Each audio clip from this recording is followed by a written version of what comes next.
In this video, we will talk about a few major problem domains in computer vision.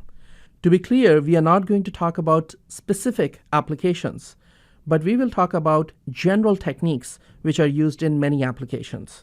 You typically solve one or more of these computer vision problems and package them together in one neat application. Let's look at these problem domains. The first problem domain is image processing.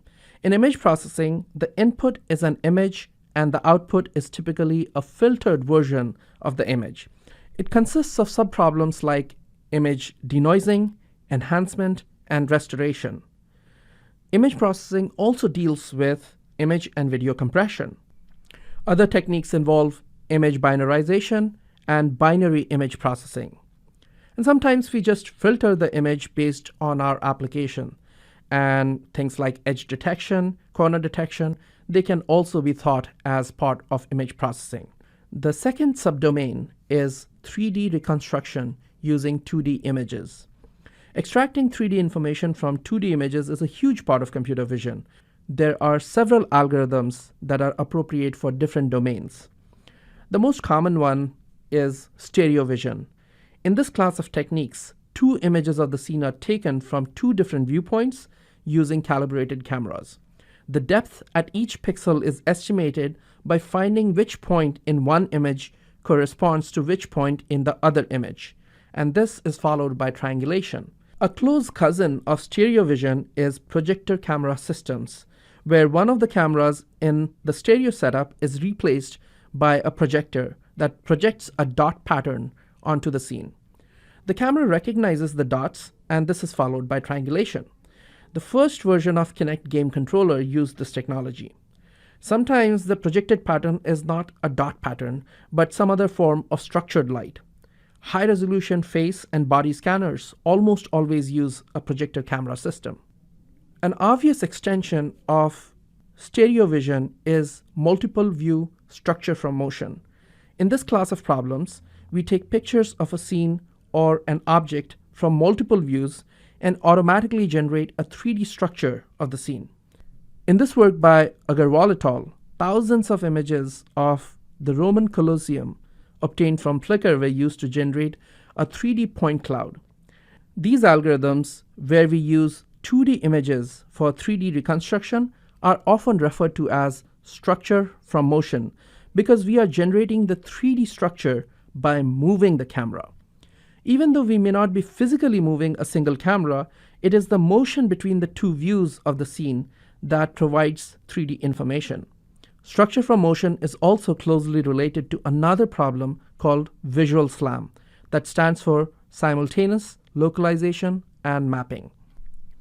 This is a robotics application where a camera mounted on a robot is used to build a 3D structure of the scene around it. This is the same technology that is used by ARKit and ARCore to reconstruct the scene so you can virtually place objects in them.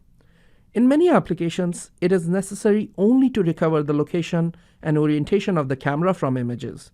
Virtual walkthroughs and Google Street View are excellent examples of such applications. In these applications, full 3D reconstruction is not performed. Instead, the camera locations are obtained directly from the images, and then some kind of image stitching is used to create virtual walkthroughs. Until now, we have seen how to reconstruct a scene using motion information.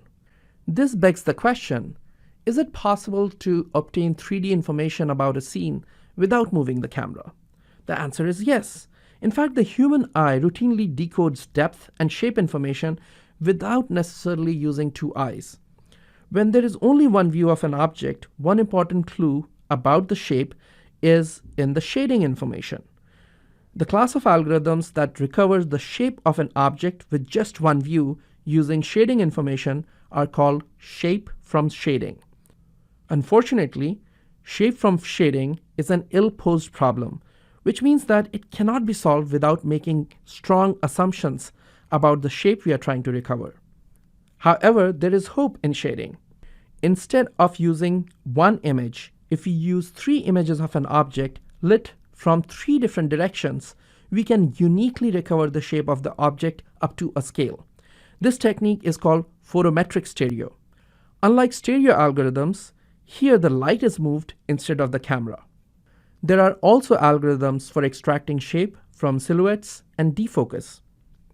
Detecting important features like edges and corners and matching them across multiple images is a very important first step in geometric computer vision. For example, if you want to calibrate a camera automatically, you show it a checkerboard pattern from multiple viewpoints. A detection algorithm detects the corners of the checkerboard and matches them across multiple views to find the calibration parameters of the camera. Feature matching and detection is also used in image alignment. Image alignment is one of those fundamental building blocks in computer vision that you get to use in many different applications. If you want to compare satellite images of the same region, you need image alignment.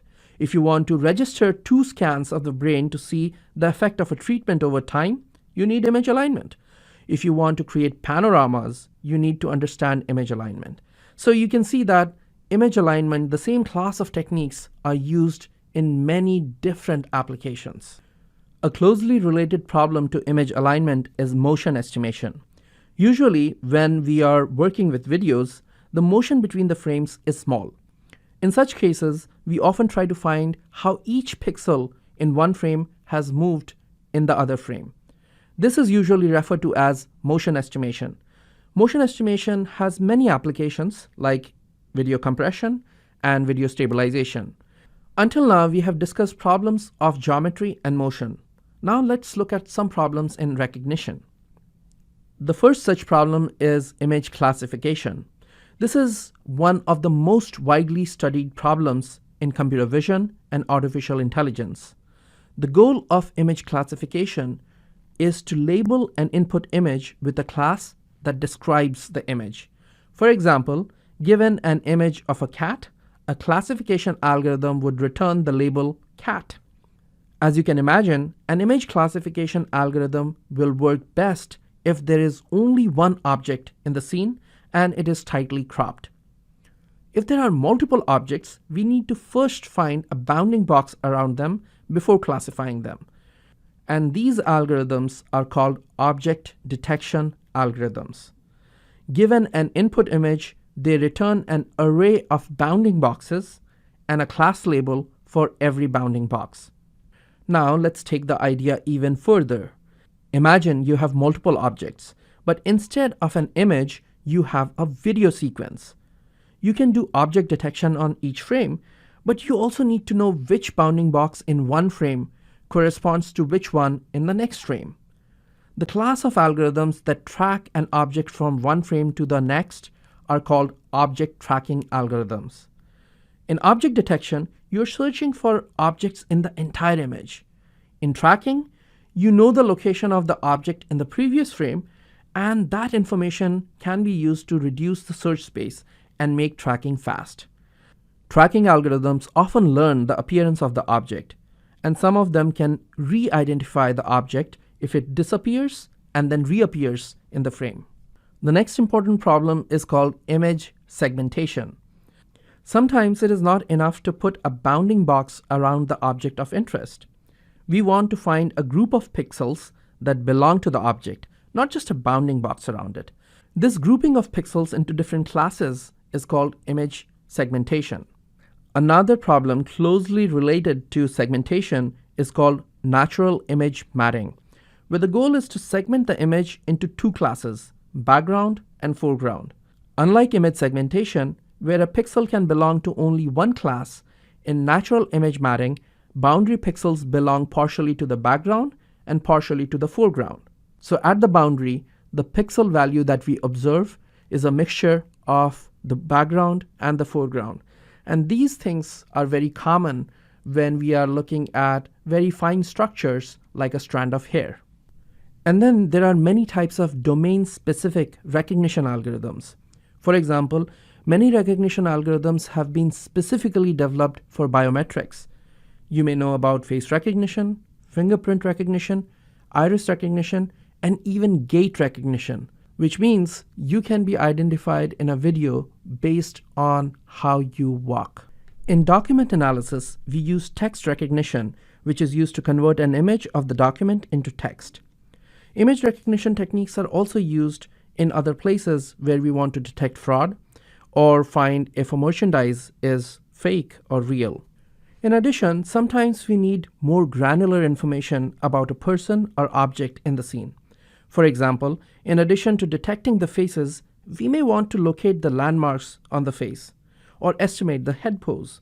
In some other applications, we may also want to estimate the pose of the entire body. Until now, we have focused on problems where we are trying to extract information from the image or a group of images. For example, we discussed 3D reconstruction, where a bunch of images were taken and 3D information was extracted. Then we looked at recognition problems like image classification, object detection, etc., where we tried to figure out what is inside the images. Now let me go over a third category of problems, where we are not necessarily trying to extract information from the images, but we are trying to expand the capabilities of a camera. This class of problems fall under computational photography. The goal of computational photography is to computationally bypass the limitations of the camera. For example, you can take multiple images of a scene with different exposure settings, merge the images together, and produce a high dynamic range photo that would not have been possible using a standard camera. You could also take a video of a scene and create a super high resolution picture whose resolution is much higher than the frames of the video. Or you could convert a grayscale image to color. Sometimes additional hardware optics is used to create a new kind of camera.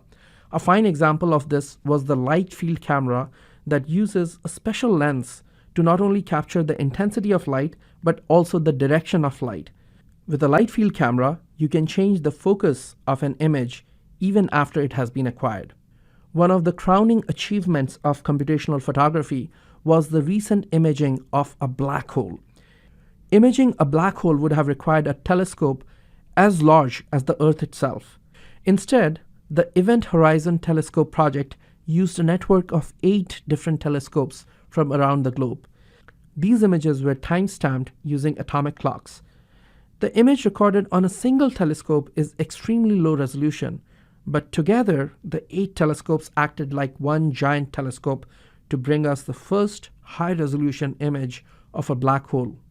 You can clearly see how computer vision is having such a huge impact across multiple domains. I hope this video has given you a good idea of a vast number of problem domains in computer vision. This is an exciting field for researchers and engineers. With that, we have come to the end of this video. Thank you for watching.